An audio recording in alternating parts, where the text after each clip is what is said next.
Electric field due to oppositely charge plates.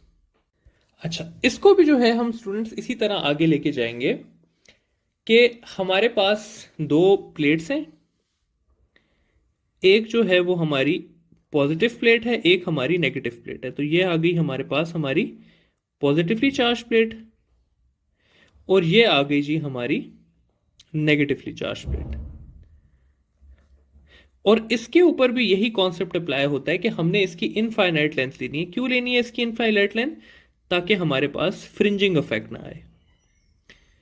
और मैं अब ये फाइंड करना चाहता हूं कि इस प्लेट की वजह से कितनी फील्ड बन रही है। तो हमें अगेन क्या चाहिए? एक 3D गॉसियन सरफेस चाहिए, क्योंकि हम ऐसे नहीं फाइंड कर सकते।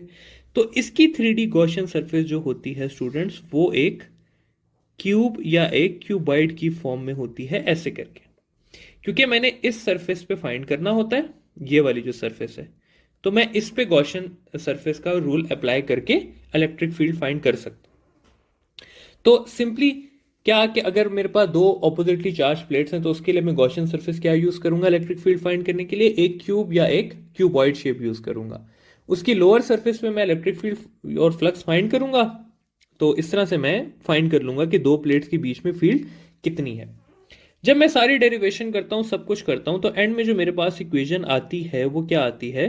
वो ये आती है स्टूडेंट्स के electric field is equal to sigma over epsilon naught, या Q by A over epsilon naught, क्योंकि सिग्मा इक्वल होता है क्यू बाय ए के। और अगर मैं मीडियम ले आऊं, तो मीडियम के लाने से ये इक्वेशन चेंज होके हो जाती है Q by A E naught E R. ठीक है, तो ये है मेरे पास इक्वेशन।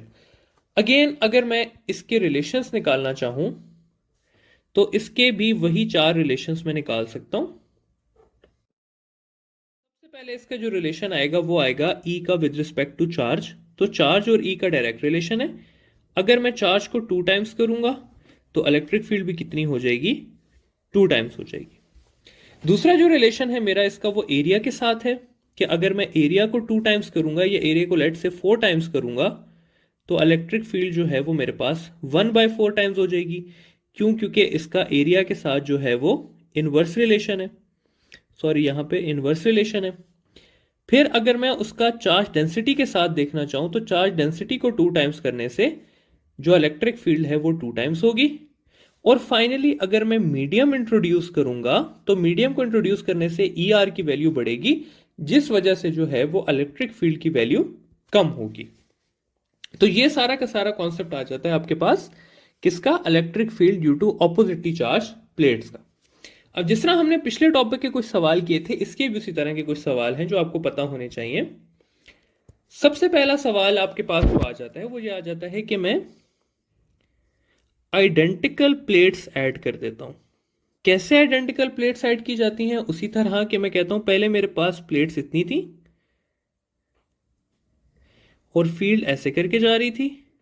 अब मैं इसी के साथ इतनी ही बड़ी प्लेट्स ऐड कर देता हूं, तो इलेक्ट्रिक फील्ड पे क्या फर्क पड़ेगा? तो इसका आंसर अगेन वही होगा कि इलेक्ट्रिक फील्ड पर कोई अफेक्ट नहीं पड़ेगा, ई पे कोई अफेक्ट नहीं पड़ेगा। रीजन इसका वही है कि मैं चार्ज को भी 2 टाइम्स कर रहा हूं, मैं एरिया को भी 2 टाइम्स कर रहा हूं, तो चार्ज डेंसिटी हमारी क्या रहेगी?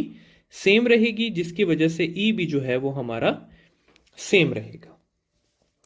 सेकंड सवाल, मैं प्लेट्स को स्ट्रेच करके, इस बार हम कर लेते हैं कि मैं प्लेट्स को कंप्रेस करके उनका एरिया जो है वो हाफ कर देता हूं।